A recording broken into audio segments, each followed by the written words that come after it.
Howdy folks, Spencer here, and today I'll be going over my recommendations for the best premium ships that you can pick up from Event Campaign 6. As always, chapters to each topic are listed down below. First up, I want to quickly recap the changes that we're seeing with the Event Campaign this year versus prior years. So with Event Campaign 5, which ran back in 2023, it was 5 events throughout the year, and you needed 3,500 progress in order to get the reward. And with the reward, you had to pick between a premium T6 ship choice box, the 2 T6 coupons, and the 1,500 Lobby crystals.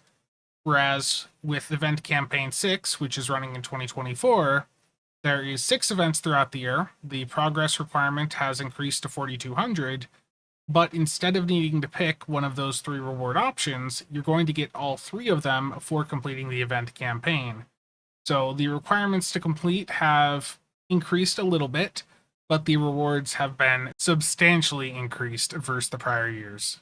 Next up, I want to go over a couple of the frequently asked questions that I see with the premium ship box from the event campaigns.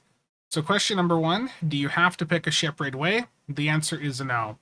These premium ship boxes are never going to expire, so you can go ahead and take as much time as you need to figure out the ideal pick for you. And as I've recommended in prior event campaign recommendations over the past couple of years, just toss it in the bank until you are 100% sure on the pick that you're going for. So don't feel pressured to pick this ship right away. Take your time and make sure you're making the right decision for yourself. Question 2, will the Event Campaign 6 premium box ever be updated to include newer ships? The answer is no. The premium ship box from the event campaigns are always going to be locked to the ships that were given as the initial options for that event campaign. So the event campaign 6 box is never going to have any ships that were released after 2023. And question 3, is the premium ship for one character or for your entire account? The answer is, unfortunately, these premium ships are just for a single character, just like what you'd see if you were winning a lockbox ship or buying a ship off the exchange. So it is just for one character. So it's very important that you're making the right decision for what ship you're going to pick. And then, of course, making sure that you open it on the correct character you want it on. And for those of you that play the game on PC, I want to remind you guys that you do have access to the Tribble test server. And if you're curious about how to get that all set up, I do have a video going over that process, which I'll have linked down below.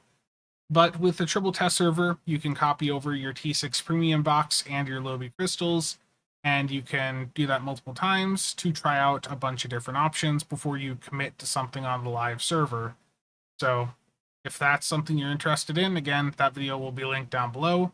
Just note that the only part of the event campaign rewards that you cannot test on Tribble are the T6 coupons, because the C-store is disabled on the Tribble test server. And one final thing before I get into the ship recommendations, and that's just a very quick recap on some of the meta changes we've seen over the past year.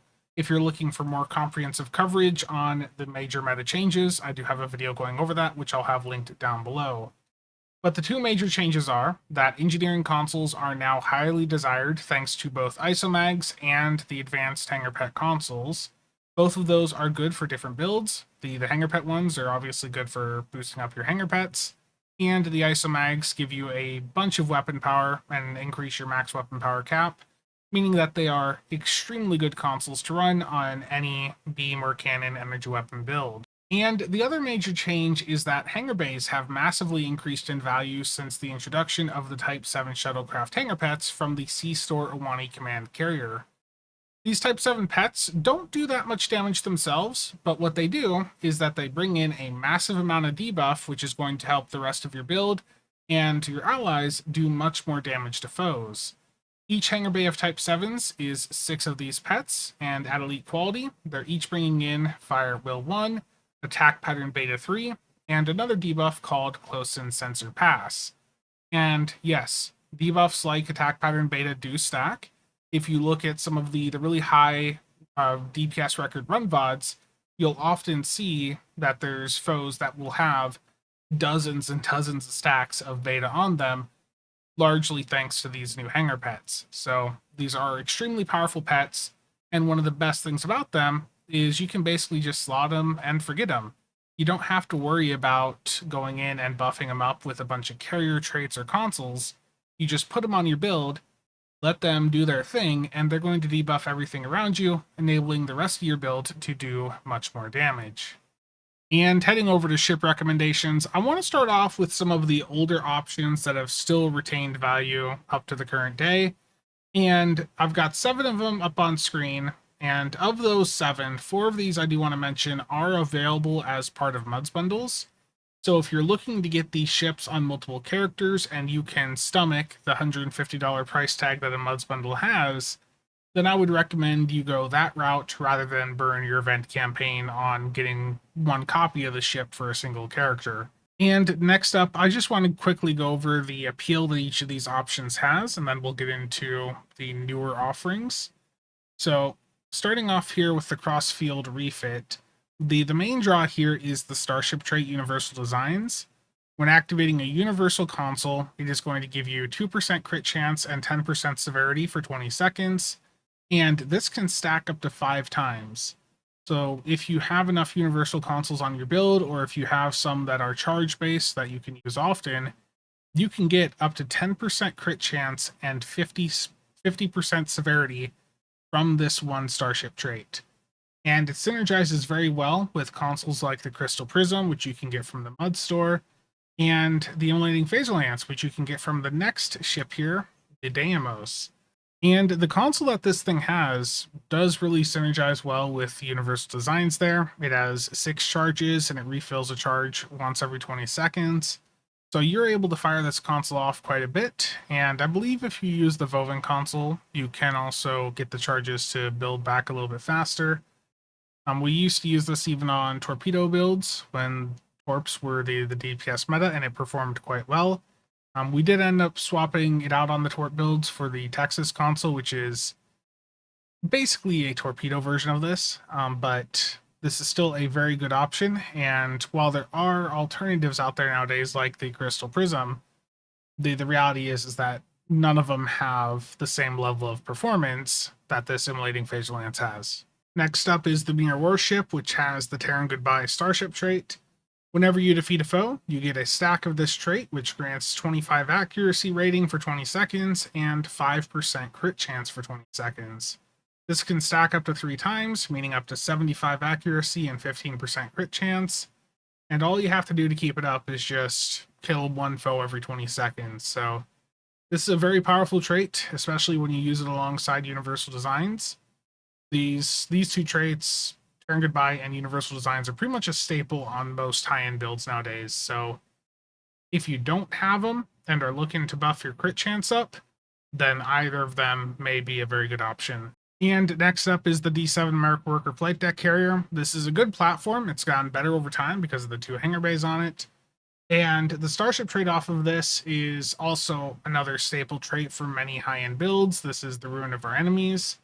And whenever you defeat a foe, it's going to give you a stack of 3% Cat 2 bonus all damage for 20 seconds, and that can stack up to 100 times. Each additional stack will refresh the duration of all existing stacks, and after every 5th defeat, it also gives you some cooldown reduction. So this is just a really powerful trait for a high-end build that is using an AoE setup, so something like Fire at Will, Cannon Scatter Volley, EPG, and so on. If you're on single target, like Beam Overload, those types of builds are not as optimal with this trait. You can certainly still make it work, but this is really a trait that synergizes better with AoE focused setups. Next up is the Excelsior 2, and this does have a good trait on it, good console, and the ship itself is a fine beam array platform. But it really is the console that just makes this so desirable for people. Some might argue it succeeded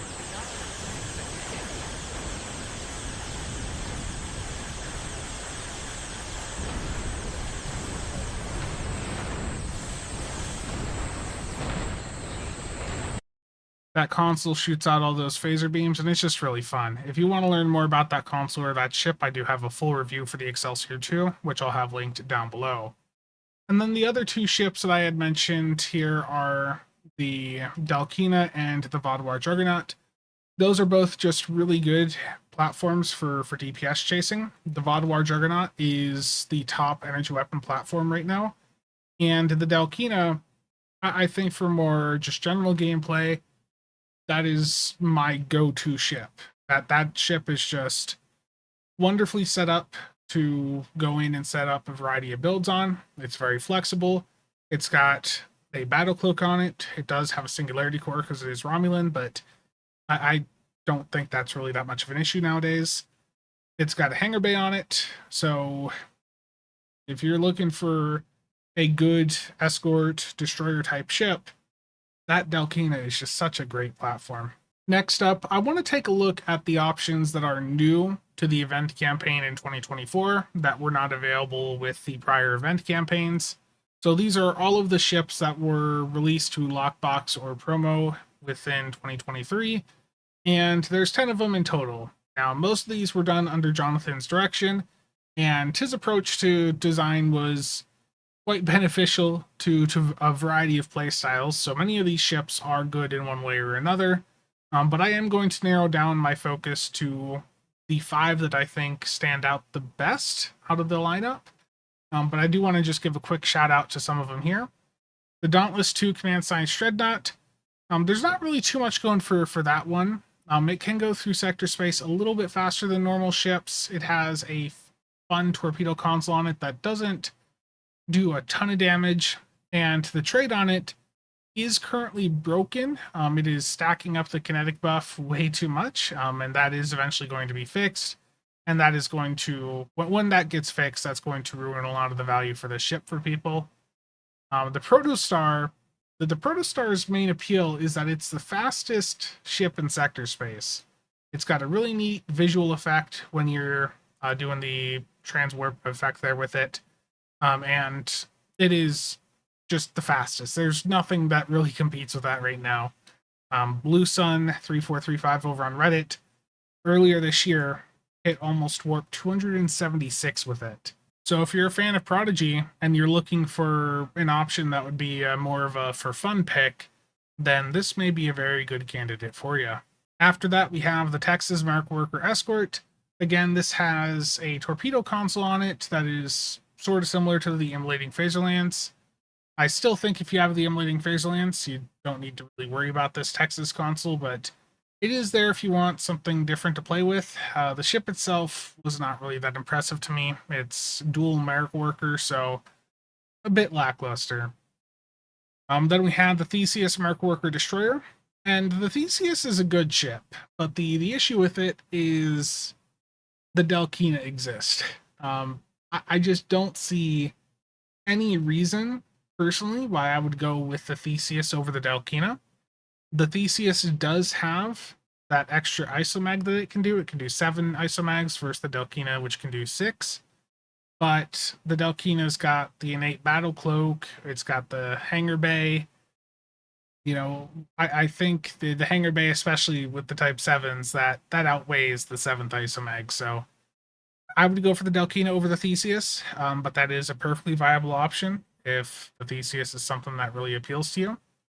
The Borg Assimilator Dreadnought Carrier is more of a for fun platform. It does have a trait on it that looks like it probably would be beneficial with some frigate pets, like maybe the Romulan drone ships.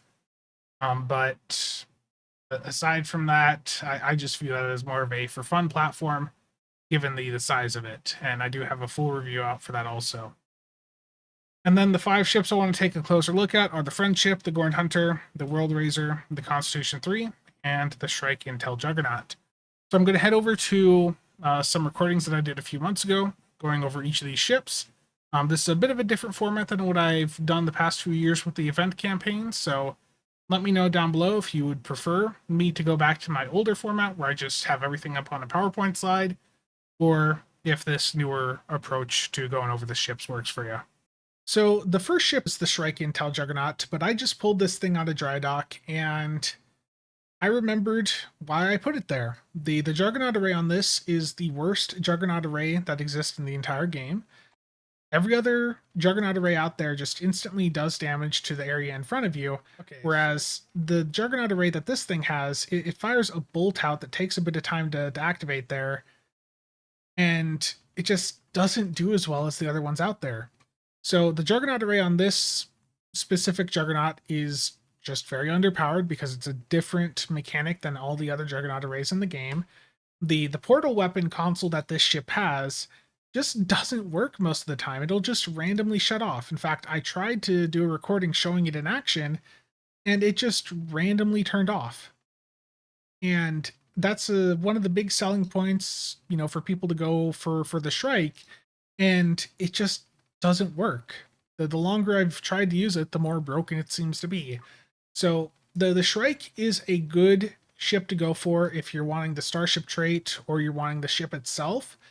But just know that the Juggernaut array on it honestly isn't that good, and the console really is quite disappointing.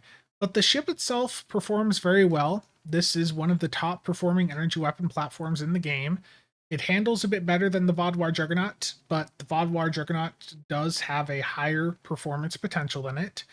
The trade-off of it is quite beneficial for certain types of builds, and if you're someone that really likes the innate Juggernaut arrays or lances built into ships, this is a trait that's providing a large damage buff and also helping with the cooldown reduction of those capital ship innate weapons. So the damage buff from this can be quite substantial if you're using a bunch of different attacks on your ship. If you're using beams, cannons, torpedoes, capital ship innate weapons, universal consoles, and experimental weapons that do damage, then each stack of this you get is giving you a 10% Cat 2 damage buff for everything on your build, and it's helping your capital ship innate weapon recharge 10% faster.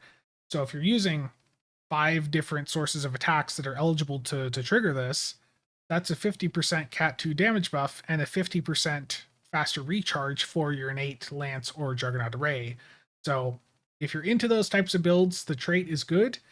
The ship itself is fine, but the Juggernaut array on it and the portal console are quite disappointing.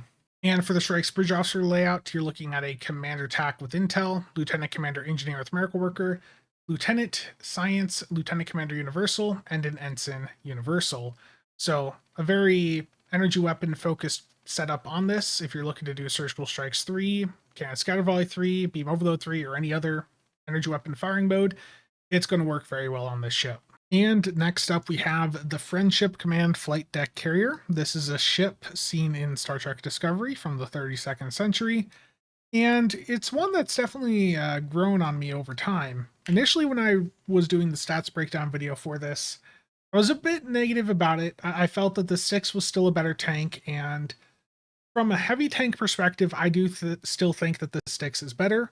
But the Friendship has gained value over time, especially with the Type 7 pets. That extra hangar base slot over the Styx is quite valuable. Now, this is a 4-4 weapon setup, so it's not going to appeal to everyone. You've got 5 engineering consoles, 3 science, 3 tac. And for the Bridge Officer setup, you've got a Commander Engineer with Command, Lieutenant Commander TAC with Intel, Lieutenant Universal, Ensign Universal, and a Lieutenant Commander Science. So this is not going to be as offensive as the Styx, but it's still a very capable platform, especially for a tank or support build. Now, I was also not very positive about the accessories that this ship has, because with this being a carrier-focused ship, if you're trying to buff up a ton of hangar pets, the trait and console really fail to help them because these only impact one target. Now, with the Starship trait, cooperation is the dominant strategy. If you use it with needs of the many, you can get it to apply to everything around you.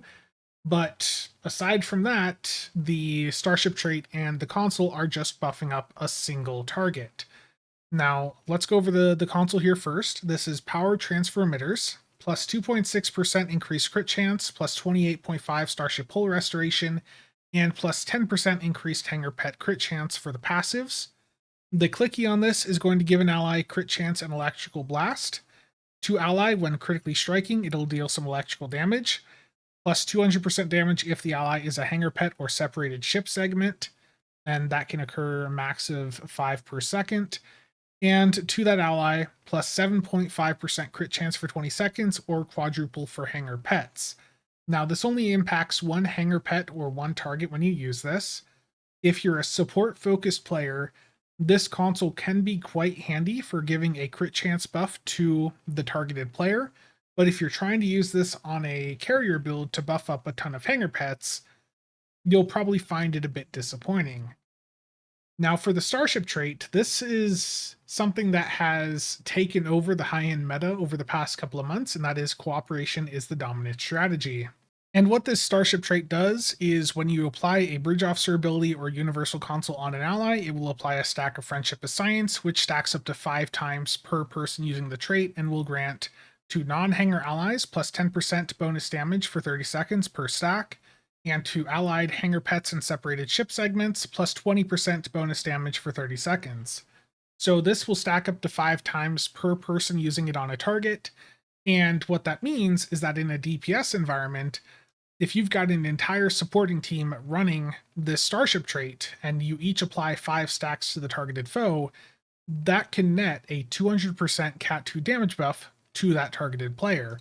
So what you're seeing is with very high level runs, basically the entire supporting team of 4 players is going in and applying 5 stacks each of this damage buff to the targeted DPS player. You apply your stacks early on in the prep phase, and then you just keep hitting an Oxygen on them or some other heal once every at least 30 seconds to keep the stacks up, and they'll have that damage buff persist throughout the run. So as you see here, I've hit some heals on Nick here, and he's already up to 10 stacks, and it'll go up to 20 stacks as the rest of the supporting team gets those stacks on him. And we use this pretty much in every high-level record-setting run now. If you look at some of my runs that I've done, you can see I've got 20 stacks going into the starting group. And so long as the supporting team is continuing to apply those buffs to me, those stacks of that will still be there, throughout the rest of the run. But as soon as someone doesn't hit an ability to refresh their set of stacks, it will start to drop off. So a couple seconds later, you'll see, because Nick was on the other side, I did lose 5 of my stacks, and each person is responsible for refreshing their 5 stacks. And a quick correction, there is a 10-kilometer cap on the friendship trait. It doesn't matter if you have something that can apply to teammates beyond that. If you are not within 10 kilometers of them, whenever you hit whatever ability you're trying to hit on them, the trait will not allow you to apply a stack. So if you have someone on the other side for an extended time, just expect that those stacks will fall off. Basically, if you are involved with any high-end record-setting runs, you want this ship for that trait. If you're doing PvP, I understand that there's also value to this ship in there as well.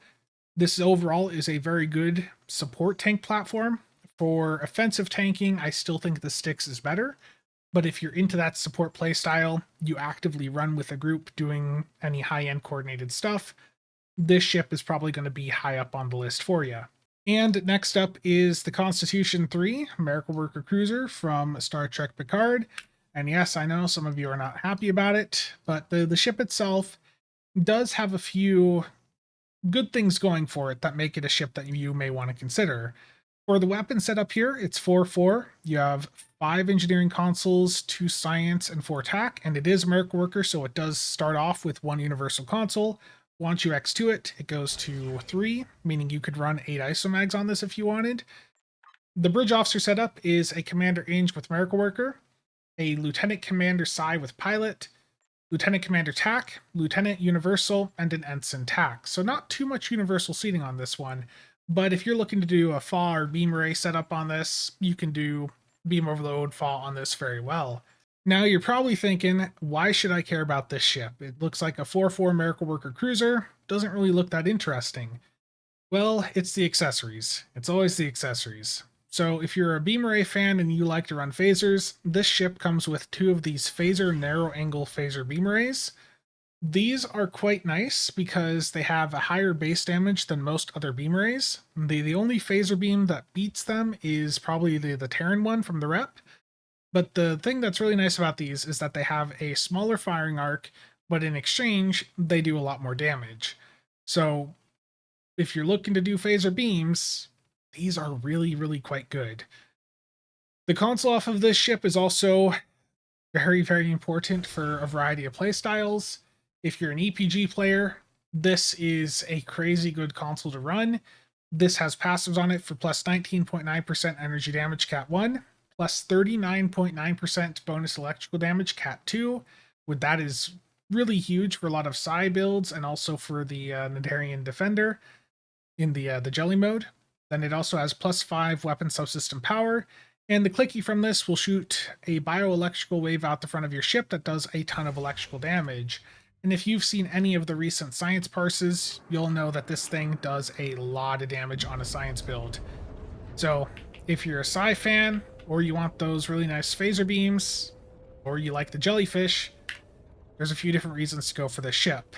And if you're a tank player, you may find the Starship trait from the Connie 3 appealing also. While you have Fire at Will, Beam Overload, or Cloak Ambush active, it will provide you with a 20% Cat 2 bonus beam damage buff. It'll provide you a defense buff that will scale with your speed, and if you have Threatening Stance active, it's plus 150% threat gen. So for a Fire at Will tank build, this would be certainly an appealing trait to run. And next up is the World Razer, and for this I have a full review for it, which I'll have linked down below if you want to learn about it, but basically, if you're a fan of the Galaxy class, this is a tactical-focused Galaxy that is very good for either torpedo builds or dew builds. You can run this as a full-on torpedo build, that's how mine is currently set up, or you can run this with Cannon Scatter Volley, Beam Overload, Fire at Will, whatever you want to toss on it. It is just a very offensive ship, and if you don't like the World Razer visuals, it can use the stock Galaxy class skin. So if you're a big Galaxy class fan, the World Razer is really good. And the Juggernaut array that this thing has works like the other Juggernaut arrays in that it just fires a bolt out the front of the ship. In this case, it is a phaser one, so it will do phaser damage, and it does hit pretty hard. So again, I have a full review for this ship, which I'll have linked down below. Very, very good performer, and for any of you that want a good Galaxy class ship, this is it. And the final ship is, of course, the Gorn Hunter, the ship that has made Plasma so good in the current meta. Now, the Gorn Hunter itself, you're not buying it for the ship, you're buying it for the accessories. The ship itself would be fine if it were not for this obnoxious spinning effect that it has while you're flying it, and there's no way to turn that effect off. So if you're buying this thing, you're buying it for the accessories that boost up Plasma a ton. And first up, we have Complex Plasma Fires. This is the core of every Plasma build nowadays. What this does is when you have an energy firing mode active, so Cannon Scatter Volley, Beam Overload, and so on, your Plasma weapons will be able to apply a stack of this once per firing cycle to each foe that they hit, and that's per weapon. So every stack of this you're able to apply is going to be doing some damage that completely ignores shields. It can stack up to 100 times on each foe, and it is going to scale based on dot buffs, plasma buffs, and weapon power. So if you're on an isomag setup especially, this just synergizes very well with that if you're using plasma weapons. If you're not using plasma weapons, it won't do anything for you, so just keep that in mind. So this is what has made Plasma so competitive in the high-end DPS environment and elite content. And if you are just doing elite content in general, this trait is really good. I've swapped over to Plasma on my main character and pretty much run that exclusively now for the past couple of months. Even if I'm going in and doing solo content, I like to bring in a Plasma build so I can get stacks of this up on foes because it just does so much damage over time. So if you're looking for the components to get a Plasma build put together, this is the core component you need to go for. Second is Lure Team Command. This has passives on it for plus 30% dot damage and plus 20% Cat 2 bonus plasma damage. So both of those are buffing up complex plasma fires. So they're both pretty substantial buffs. And the clicky is deploy Lure Team. When you hit this, it'll send a shuttle off towards your target. And it does have some travel time, but if it gets there and you go within 5 kilometers of the foe, it will shut their shields offline for a couple seconds and deal some plasma damage. Third here is the Plasma Incendiary Bombard. This is the best experimental weapon in the game that I've used so far. It synergizes very well with the plasma stuff here, and one of the nice things with this is based on the rank of your foe, it will do more damage, and for each of the lines that's triggered here, it will also activate a proc of complex plasma fires on that foe, meaning that if you're running this with a full plasma setup, you can get quite a bit out of this. And even on a disruptor or phaser setup, I've still seen this doing more damage than the other experimental weapons that I have. So if you're looking for a really good experimental weapon, this is one that I'd recommend. Just keep in mind that it does have a really long recharge time. So if you're in an environment where things are dying really fast, it might fall behind in that environment. But generally, for most elite content that I've done, this has been the top performer, especially on a plasma setup with complex. And then we have the Gorn plasma quad cannons. These are really nice for the 5% proc that they have on them, which is minus 30 dot damage resistance rating for 30 seconds to whatever foe that activates on. So this is a higher proc chance than normal, and if it goes off, you're going to be getting more from complex plasma fires. So with all of the accessories here, it's just really good synergy.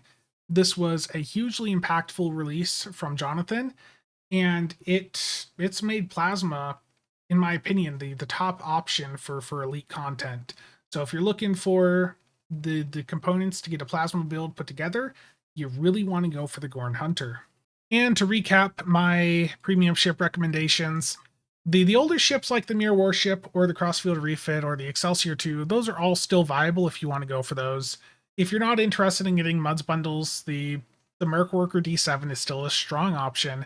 But if you're looking at the new ships that were added in with the Event Campaign box this year versus Event Campaign 5's box, the World Razer is really good for those of you wanting an offensive galaxy. The Gorn Hunter is really good for those of you wanting to make a plasma build and trying to do that in elite content. The Constitution 3 is good for a few different reasons. The phaser beams on it are some of the best you can get. The trade on it is appealing for some tank builds, and the console off of it is just absolutely insane for the Nadarian Defender or for EPG builds. The Friendship is a must-have for its components if you're into the supported run environment. You pretty much want every support and tank running the trait that thing has, and I know that there's some PvP application for it also. And the Shrike, if you're interested in the platform and the Starship trait, that there is an appeal to it, but like I said, I've had mine dry docked for a while now. I personally was not too impressed with it, but I know others are really big fans of it, so that's definitely one that I'd say to copy the box over to Tribble first to check, because once you pick a ship here, it is going to bind you upon you picking it up. So if you pick the wrong thing, you'd have to try and contact support to get them to swap it out. And my pick for this event campaign is the Constitution 3. I was sitting here debating between the Connie 3 and the Gorn Hunter, but I looked at the market. The Connie 3 is promo. The Gorn Hunter is lockbox. So it's easier for me to get the EC to get a Gorn Hunter than it is to go and pick up a Connie 3. So I'm putting the Connie 3 on my alternate DPS character SOB.